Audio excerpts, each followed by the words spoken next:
I'm going to speak today about the relationship between science and human values. Now, it's generally understood that questions of morality, questions of good and evil and right and wrong, are questions about which science officially has no opinion. It's thought that science can help us get what we value, but it can never tell us what we ought to value. And consequently, most people, I think most people probably here, think that science will never answer the most important questions in human life. Questions like what is worth living for, what is worth dying for, what constitutes a good life. So I'm going to argue that this is an illusion, that the separation between science and human values is an illusion, and actually quite a dangerous one at this point in human history. Now, it's often said that science cannot give us a foundation for morality and human values because science deals with facts, and facts and values seem to belong to different spheres. It's often thought that there's no description of the way the world is that can tell us how the world ought to be. But I think this is quite clearly untrue. But values are a certain kind of fact. They are facts about the well-being of conscious creatures. Now, to speak about the conditions of well-being in this life, now this brings us to the sorts of moves that people are apt to make in the moral sphere. Okay? Consider the great problem of women's bodies. What to do about them? Well, this is one thing you can do about them. You can cover them up. Now, it is the position, generally speaking, of our intellectual community that, while we might not like this, we might think of this as wrong in Boston or Palo Alto. Who are we to say that the proud denizens of an ancient culture are wrong to force their wives and daughters to live in cloth bags? I mean, who are we to say even that they're wrong to beat them with lengths of steel cable or throw battery acid in their faces if they decline the privilege of being smothered in this way? Okay, well, who are we not to say this? Who are we to pretend that we know so little about human well-being that we have to be non-judgmental about a practice like this? I'm not talking about voluntary wearing of a veil. I mean, women should be able to wear whatever they want as far as I'm concerned. But what does voluntary mean in a community where when a girl gets raped, her father's first impulse, rather often, is to murder her out of shame? Just let that fact detonate in your brain for a minute. Your daughter gets raped, and what you want to do is kill her.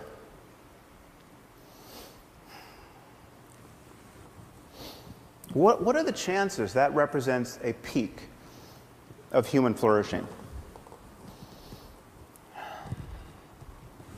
Now, to say this is not to say that we have got the perfect solution in our own society. I mean, for instance, this is what it's like to go to a newsstand almost anywhere in the civilized world. Now, granted, for many men, it may require a degree in philosophy to see something wrong with these images. But if we are in a reflective mood, we can ask, is this the perfect expression of psychological balance with respect to variables like youth and beauty in women's bodies? I mean, is this the optimal environment in which to raise our children? Probably not. Okay, so perhaps there's some place on the spectrum between these two extremes that represents a place of better balance. Okay?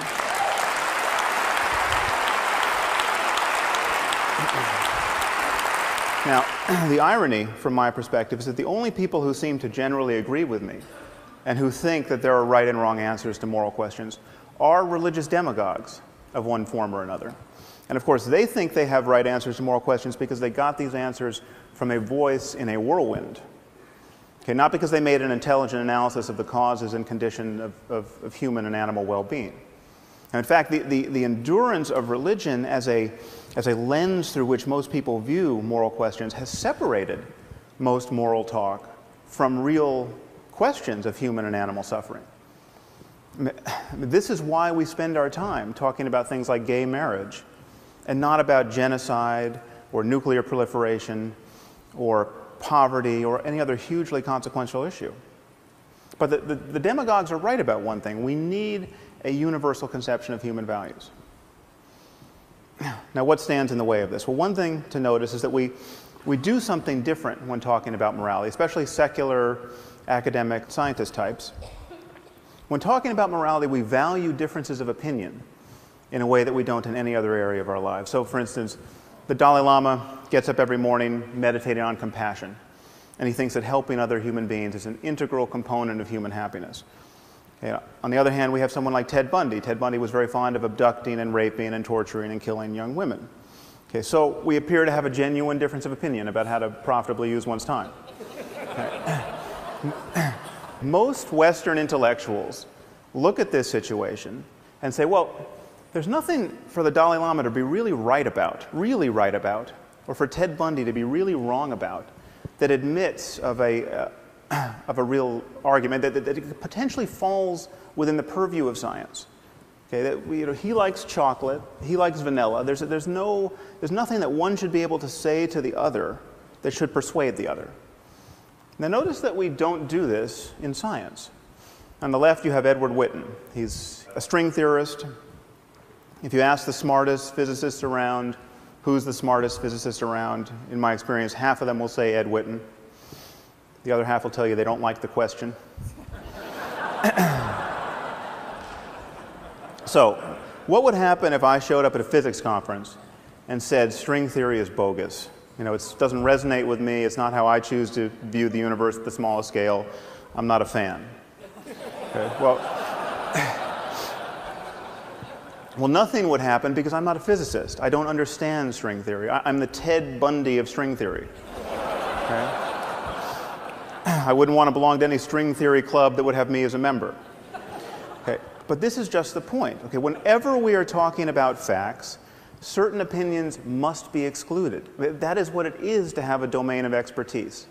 That is what it is for knowledge to count.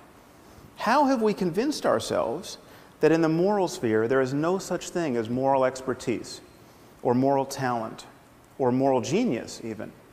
How have we convinced ourselves that every opinion has to count? How have we convinced ourselves that every culture has a point of view on these subjects worth considering? Does the Taliban have a point of view on physics that is worth considering? No. Okay. How is their ignorance? How is their ignorance any less obvious on the subject of human well-being?